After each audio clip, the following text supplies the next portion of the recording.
Intrigued, Alex. We're talking about international football, and you are one of very few people, select few, that have actually represented two countries. Mm-hmm. Is that right? Explain a little bit how you started and why. Well, when I was younger, I got the opportunity to play for the under-21s, the Ireland B team, I captained the B team in a couple of games. And that's the Republic of Ireland? The Republic of Ireland. How did it come about, though?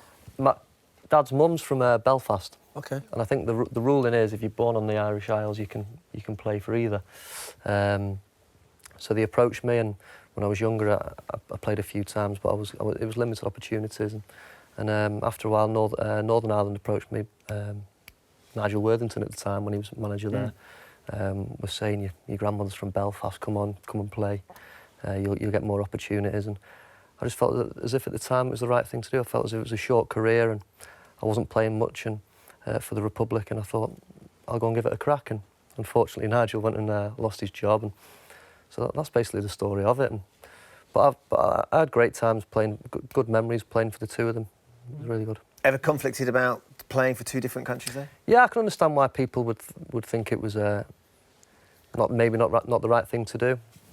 But I thought, why not? Nigel was ringing me and was quite persuasive in saying, come and play, and you'll get game time, you'll get international football, and come and have a crack at it. And that's what I thought I'd do. But I've got to ask you then, Steve, if you've got an Irish mum, why didn't you play? Well, I kept hoping, and I probably hoped for about 15 years that I'd get a call from England. That didn't happen, apart from when I was 36. Robbo and Terry Venables rang me, and I think they were short of players, really, and said, listen, there's a gap on Saturday, and I think it was a friendly when I was 35, 36. And Terry would like to cap you. I says, Robbo, no disrespect, but I think, no, I don't think... If it rang me when I was 26, I would have loved it, but not when I was 36. But and I had the chance to go to... big Jack Charlton rang me when USA 94.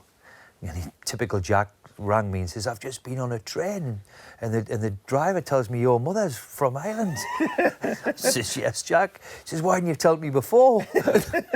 He said, look, well, I'd love to welcome you. We've got the World Cup in the USA. But at the time, back in the day, was if you were foreign and Irish, you were foreign, and that the assimilated rule, you couldn't play. You could have been a foreigner playing for Man U. So Sir Alex sort of put the boot into that one to say you're not going to be foreign.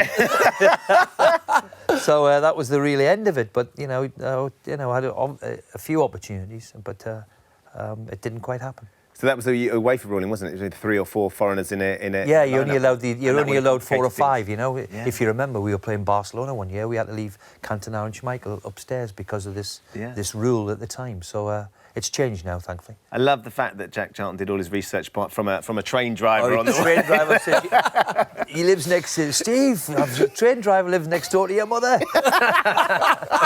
He was great. He was, I have to say.